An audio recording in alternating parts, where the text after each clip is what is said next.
when I was like 5 minutes away from the hospital, I got a call saying that I'm not about to come. So they're basically saying that there were no beds at the hospital, so I should turn back.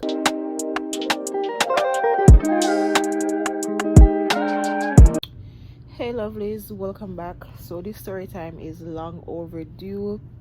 Today is not my regular posting day, but as mentioned, it's long overdue, so I'm just trying to get it out of the way so I can proceed with other videos. Kai is sleeping, Dominic is sleeping. I'm here expressing, so I said let me just take up the phone and do this quick recording so you guys can have a little rundown of what happened with this basically my delivery story. Another thing, well, I'm basically tired. I'm so tired. I'm not in the mood to record. I've tried a couple days, like get up, brush up my ear and stuff and say, all right, I'm gonna record today, and it just not work out, simply because I just feel so tired. I feel like I just want to rest. I should be resting, and then because it's just me alone with the baby, it's kind of hectic in a sense. So I feel like whenever I get any free time, I just want to lay down and not do anything. You get me? Now that Kai is sleeping, normally if Dominic is awake it's fine, but Dominic is on punishment, so he's sleeping. Normally if Kai is sleeping I'd gone to sleep, but let's tell you what happened in this video. I don't have a tripod because I went to a client and I lost it. I don't know why. It's the second time I go to client and lose something. I don't know, but I'm gonna try and purchase another one because I'm basically holding the phone in my hand now and it kind of feel annoying. Anyways, so my due date was December 14th. Yeah, the 14th of December was my due date, and basically when I went to my OBG, she said that if the baby don't come by the 14th, I would have gone to a doctor visit the 14th.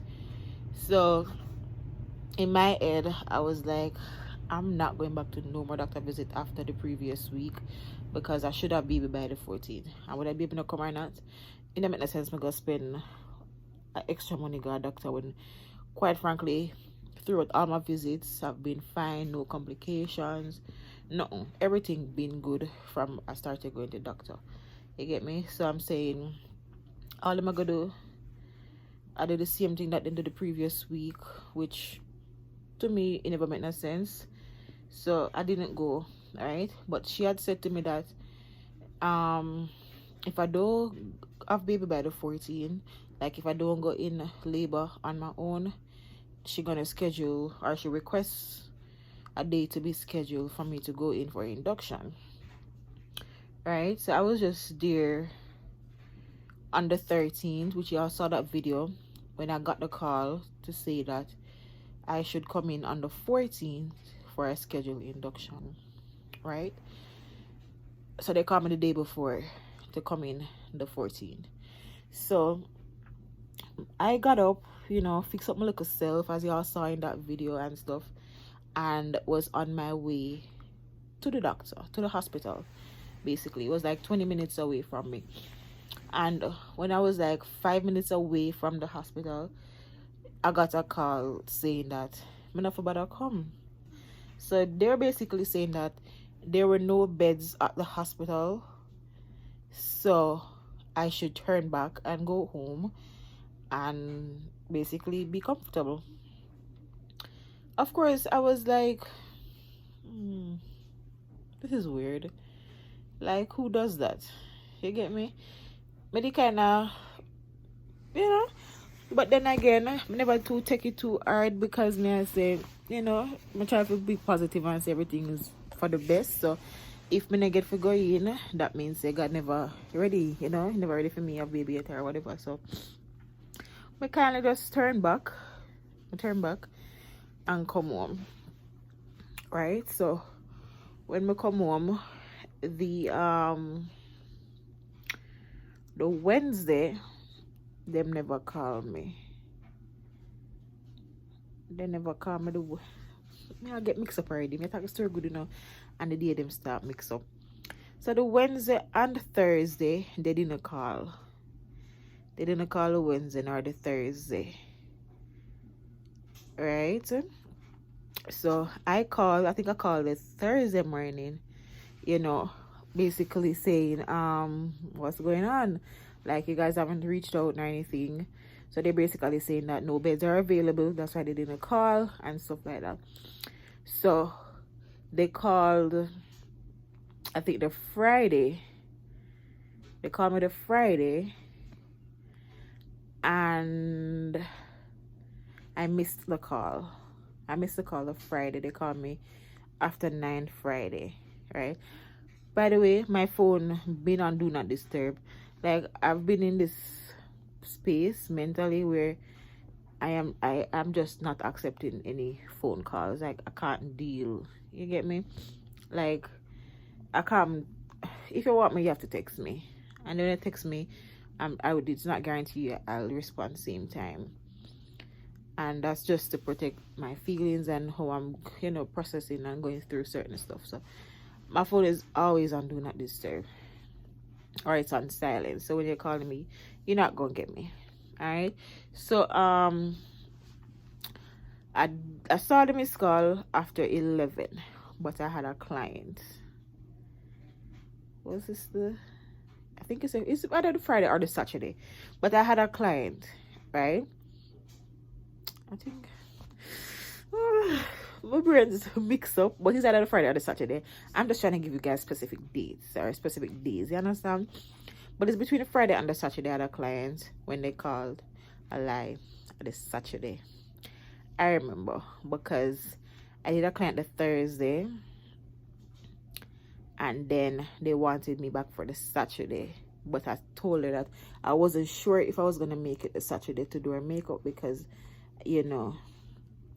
I'm supposed to be in the hospital by then or whatever. So yeah, so it's a Saturday. Got it now. So the Saturday, I missed a call from them after 9, and then I called back, right? I called back after 11, and she was basically saying that I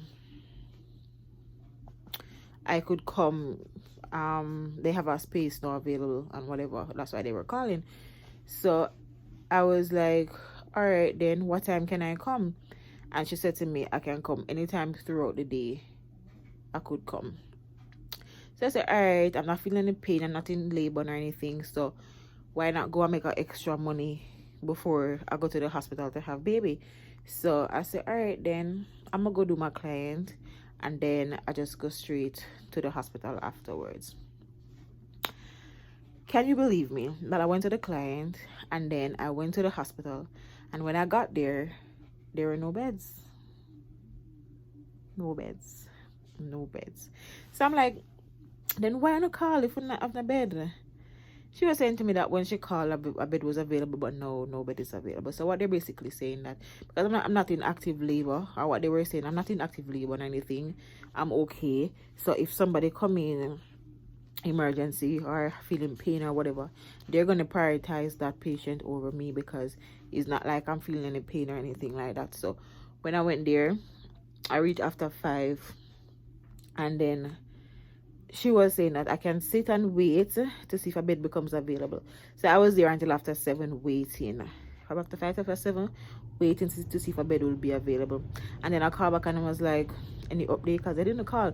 She said that she put my name at the top. So if one become available, I can go and wait. One come available, then I'll just call me and let me know, so we can just check in or whatever. So I was there until after 7. When I get a call, nothing at all. So I called and I was like, I'm still here, what's up? So she was saying no bed still not available. I can continue to wait, or I can go home or whatever. So I call my mom and say, come back, come pick me up, because this will look like this I got happen tonight. This I got happen tonight. So anyways, I went home. So the Sunday, there was a little problem with Dominic. He was at his father's house. The father wasn't there and stuff, and he was crying and whatever. So I woke up and say, I'm gonna pick up Dominic in the morning. Dominic, where he was like 2 hours away from where I live. So I get up Sunday morning, ready now, gone for Dominic. While on my way for Dominic, I got a call saying I should come in for induction. So I'm like, I'm outside of Orlando right now. I mean, I'm outside of Orlando. So she asked me what time I can make it back. I said, all right, I pencil out the time, and I said, all right, I can be there by 1 p.m. So she said, all right, she'll put down 1 p.m. and as soon as if I can come back before 1 p.m. then I should come earlier. So I didn't get there until 1:30. So when I got there, bed was still available. Look at the body not available on Sundays. So bed was still there, and I checked in, and right away, they put in their IVs and stuff like that, and yeah, the process started. So what they did first, they when they checked me, I was 1 centimeter dilated, and they said that okay, they're gonna go with the balloon. So they inserted the balloon. When it's inserting, it's like a straight straw, they insert in, and then when they fill the balloon, I don't know what they used to fill the balloon with, they use a syringe, like the big syringe with some liquid in it. I think it's some kind of medication or something, and they pump it through that, and then that was the start of my dilation or whatever. So Kyle, wake up. Put him in the crib because I don't have no space to throw up on the bed.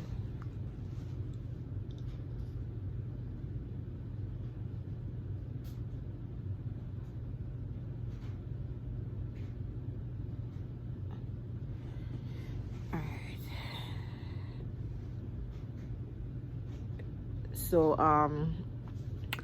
they did that, and I was there, walking around, trying to speed up the process, trying to be active so that this baby can come down. So when about 2 hours after the balloon was inserted, she came and she tried to pull it down to see if it was finished doing what it was doing, if it was time for it to come out. It wasn't coming out, so she said all right, she's gonna leave it. And about 30 minutes after, I stood there on the phone and my water just broke. I feel like I wanted to pee, and then all of a sudden I just started peeing myself. Apparently it was my water breaking. I've never experienced my water breaking before, because with Dominic, when I went to the hospital, they mistakenly broke my water. So I've never experienced what it was like to have my water break or whatever. So in the water break, luckily, I think the nurse, did the nurse come in the same time? Or I think I called the nurse, and she cleaned it up and all of that, and then she put me back on the bed, and she took out the balloon. When the balloon came out, it was like the same straw with 2 filled balloon thing, like you have balloon that full with water, so 2 of them about this size was on the straw. So you have a long straw with 2 filled thing. I don't know if you guys understand. So then she said, let she check to see how far I am now. When she checked, she said she couldn't determine how far I was. I don't know what was going on, but she couldn't tell how far I was. So she went for the midwife, right? And when the midwife came and she checked, she said that I was at about 3 centimeters. I was 3 centimeters dilated. And then this pump is so uncomfortable. I have to be adjusting the tightness all the time. Anyways, I was like 3 centimeters, and then she said all right, then she's gonna let me stay for now, and have the nurse give me the Pitocin. So when the nurse came, she said that she was going for the nurse to come and give me the Pitocin to speed up the process. Never see she come back. Then when the nurse do come, I said to the nurse that the midwife was here, and she said that it's time to get the Pitocin and stuff. She said, oh, because she didn't saw she never saw the midwife, so she don't know. She's gonna look for her and hear what's the update, and then my breast must stress me out. She's gonna look for her and hear what the nurse had, the midwife had to say about the Pitocin and stuff. Eventually she came back and she gave me the Pitocin. By the way, through all of this I was having contractions, but the contractions were like to me at 3 out of 10 pain. It wasn't anything to go crazy about. It was like period cramps coming on and whatever. So this is the breast pump I'm using. I think I'm going to eventually change these because this is stressing me out. Alright, so let's see how much I get. Not even 2 ounces good yet. In what, 60 minutes since I'm recording? Yeah. So the nurse came and she put in the Pitocin. First, the IV was in this hand. It was somewhere right here, right? And when she put in the Pitocin, oh my, the Pitocin she put in some antibiotic in my hand, and the pain I was feeling, I couldn't bear it. Like it hurt so much. I don't know what was going on, so she had to change it and put it in this hand. Can still see the mark right here, so she put it in this hand instead. So got the Pitocin, and right now I'm just telling you guys everything. I can't really tell the time, exact time right now, what happened the exact time, because my brain, I don't know, you know, with pregnancy come memory loss, and I can't bother with saying and if I'm butting to figure out which time again or what time again or something. And to be quite frank, I wasn't really even paying much attention to the time. But this was still on Sunday when I went in. Sunday night, I got the Pitocin Sunday night. So when I got the Pitocin, I was just there. The contractions weren't stressing me out or anything. I was still doing okay, you know. They order food for me. The food never come, by the way. If you watch that video and saw where I say, you know, they took my order for food, that food never come. I had to be snacking and stuff right through the night. And that night I actually slept, even when the nurses were coming in, you know, checking the baby's heartbeat and monitor my contractions. I was there sleeping most of the time when they come in and doing their stuff. So if they wanted to kill me or whatever, I would be dead asleep. Because while they were doing their stuff, I was just there sleeping. You know, I was aware at some point that somebody was doing something, but for the most part, I was just resting. I was just tired, to be honest. So anyways, I'm trying to get this to suck to my breast. Alright, so I got the Pitocin Sunday night, and it was there doing its thing. I don't know if, because even through to Monday morning, I was just there. It wasn't really stressing me out. Then Monday morning, now the pain kind of started getting worse. I think they upped the dose of the Pitocin. Yeah, they did up the dose. I don't know what the dose was at first, but I know that they did up the dose of the Pitocin because the contractions weren't, you know. So they basically upped the dose of the Pitocin, and all the time doctors were just coming in, or nurses or whatever they were trying, even the midwife trying to convince me to take the what's it called, the epidural. Like they just keep annoying me about it. I don't know what's wrong with these people, but it's like if I don't take the epidural, it's a sin, because they kept on nagging me. They have 2 pain management, the epidural, and they have an IV pain medication. If I'm feeling too much pain, I let them know, don't hesitate, blah blah blah, yada yada yada. I was annoyed at this point Monday morning. So the pain started to get a little worse, And I said, all right then, fine, let me take the IV pain medication. I finally give in and I said, let me take the IV, right? Because I still didn't want, I wasn't interested in the epidural. So I said, all right, just give me the IV and get it over with. They gave me the IV pain medication, and let me tell you, for the 2 contractions after I got that IV, they were 50. The pain cut down by 50%, and I was like, okay, probably the pain is gonna go away more, and that will be good. Say what now? Listen, you see, after those 2 first contractions, you see the rest of them after that, Jesus Savior pilot me. I thought I would be dead by now, because I don't know, I am still convinced to this point that that IV pain medication that they gave was something to put on more pain for me, to convince me to take the epidural. And I'm not taking that back, because that's exactly how I feel. I feel like them give me the pain medication there for fling on more pain, so I can't take the epidural. That's strongly how I feel, because I don't understand how my first 2 contractions after that, the pain cut by 50%, and then after that I was literally, I felt, listen, I almost blacked out.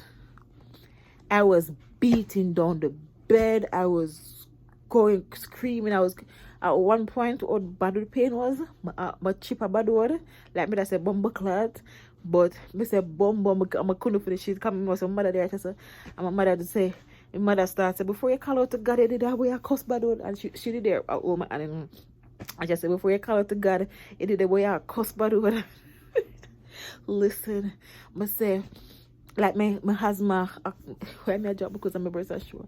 Like me I say, like my asthma got take me now because me can't breathe, my heart, like me I sweat, like me go pass out, like me I say, Jesus Christ, me say no, me can't take this, me can't take this. Listen, with Dominic's pregnancy, the pain I was going through was like before I took the pain management thing, the IV. That's the pain I was going through, you know, on and off. So I guess we decided to wake.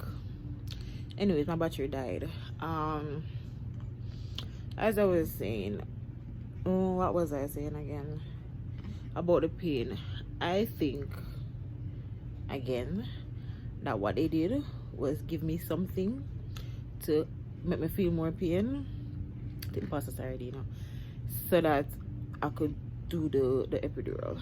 Because you see, when I was having Dominican, the pain was manageable. Like I went through them, they gave me I think it's Pitocin, because when they're inducing you or whatever, Pitocin them give. But when they put me under the IV to allow me to contract or whatever, I wasn't even feeling anything. Dominic was still not anywhere, you know, nowhere near me ready to have baby. So I don't know, the pain was more manageable with Dominic, but I see with the pain after I took that IV medication, I thought I died. My mother did that squeeze my hand.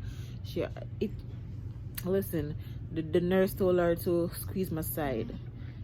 When she put pressure on my side, first of all, her hands are weak because they know she did do a surgery and all of this.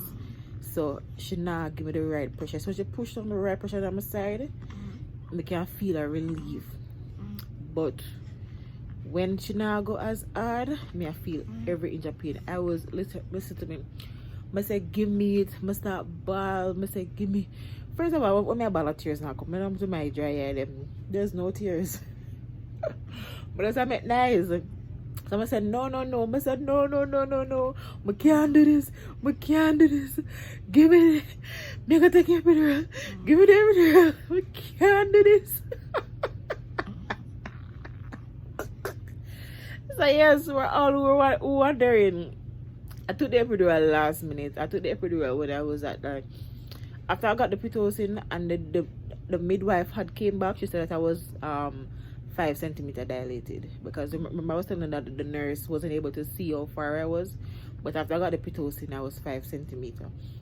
So at 5 centimeter, 5 to 6. I was 5 to 6. When I was 5 to 6, that's when I was out of it. I couldn't do it anymore. It was too much. I've never ever felt so much pain in my life. Never. I must start. Wow, man, I said, Jesus Christ, this is gonna kill me. No, no, no. Just give me the Pitocin. Not the Pitocin, the epidural. Give me the epidural. But I never want to take the epidural, you know. I didn't want it either. But I couldn't manage. I swear to y'all, I couldn't manage. I couldn't do it. I was done. I was just done.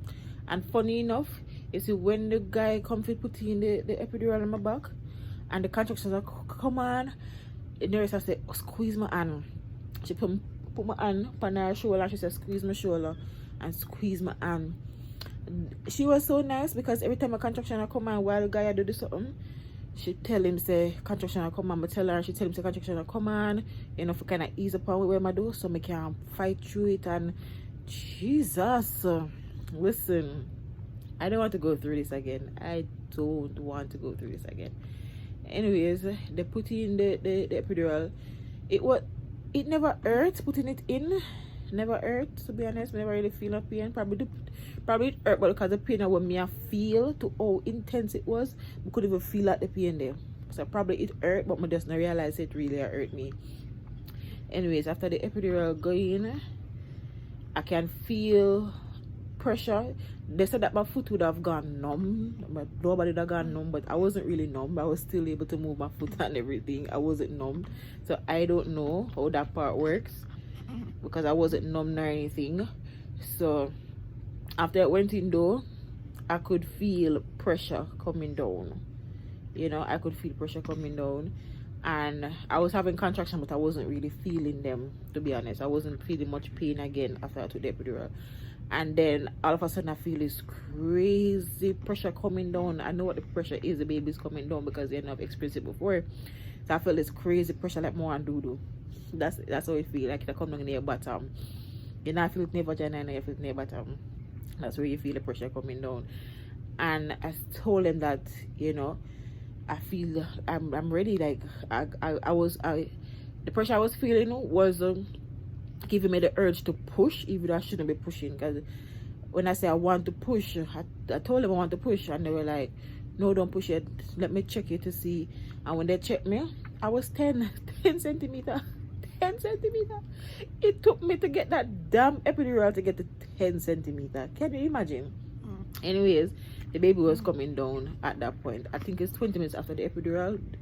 I had baby 20 minutes after the epidural, because I did the epidural like 10:20 and I had baby 10:41. So when they checked me and I was 10, she was telling me not to push. They had to run and get, because even though the midwife was there, they had to get the baby nurse to be there as well. So they run and got the baby nurse, and I was there on the bed. The pressure come and make me a check. I don't know why they matter, don't push, but you can't help it because the force I push itself. So you just want to push. Anyways, them line me up, put up my foot and do what them for do and whatever. And when they say push, I made one long ass push, about a minute push. I don't it reach a minute, but I was just pushing. I wasn't easing up. I wasn't like taking breaks to say, you know, I push, stop. I just push. Because and what I kept, and you know what kind of helped me to push to. I remember in Jamaica when I was having baby, and the nurse said push like you do, and that's exactly what I did. Push like you do, and one push, and I felt the head came out. Listen, that ring of fire thing when it bigger the cord, you know, Jesus, see a pile at me. Eh? I felt when the head came out, and the head came out, I said, yes, this is it. This is it. So I literally just made one push and baby was out. And the midwife, like a Chinese midwife, was here. See, next time I asked, next time take the epidural. You see, as I got the epidural, the baby just came out. Next time, don't wait until you're so far along dilated. Take it from early, you know. Because listen, I was not having that epidural thing. I wasn't about that epidural thing because I've heard so many negative things about, you know, back hurting and this and that, and people have a lot of side effects and stuff. I was not about that life, so I waited out as much as I could. So when I see me have to take it, you almost know it was, you know, I had no choice but to take it. Okay, you know, mega slap you. You're too young to start get trouble, you know. The tongue want to wipe off. You want to give me a chance with the tongue. Anyways, and yeah, the baby come. The baby just come right after. Come and burp you.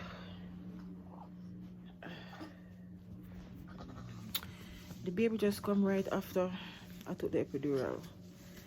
And then, you know, they did what they were supposed to do. Clean me up and stuff. I still wonder how people like cry after they have a baby. Because I think with them, I never cry. As in, when the baby come out and I'm like, oh.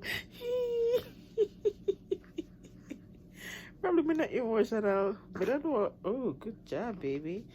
I don't know. Probably me not emotional. But I was not. Oh my God, look at my baby.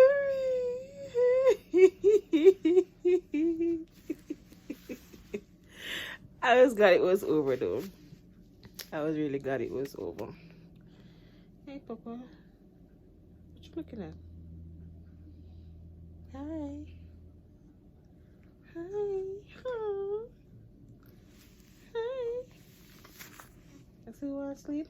Listen, this morning I wash his hair. And from wash him ear, I'm like, him sleep so peaceful through the day. Like no problem when I give him for sleep. If I stay asleep tonight, one don't stress me out. Please. Anyways, guys, that was the entire story of what happened. You know, I think I was in labor for 17 hours and some minutes. I don't remember how much minutes, but 17 hours. With Dominica, I was 25 or something. Very long with Dominic because he wouldn't come. So yes, don't forget to like this video, you know, subscribe if you're new. I'm gonna do his face reveal on Sunday. I'm hoping if I don't change my mind, I'm gonna do his face reveal so y'all will see how he looks, you know, what he looks like, who he looks like. I don't think he looks like me any at all. I think so far, based on what I am seeing, is everything for his dad. When I see me, I'll know. But y'all see my cutie pie. He's so handsome. He's so sweet. And you know, let's make him look here. Open your eye. Open your eye. He's the sweetest human being. So yeah, I'm gonna end this video now. So like this video, subscribe if you're new, and stay tuned for more uploads and more baby videos.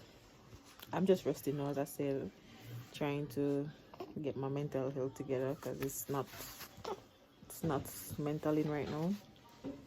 What's wrong? You're uncomfortable? You're uncomfortable, my boo? Alright, come up here, so better. The same comfort. I need the up on my shoulder. I like my big man already. Anyways, yeah, stay tuned for more baby videos. I'm just trying to take my time right now, not rushing to do the whole recording and thing, taking time for myself, relaxing, getting my peace of mind together, processing my thoughts and all of that. So yeah, stay tuned again and see you guys in my next upload. Say bye, Kai. Kai. Say bye. Peace. Oh, and the name I'll talk about the name in his face reveal. How we got his name. I'll talk about it in the face reveal video. So yeah, bye.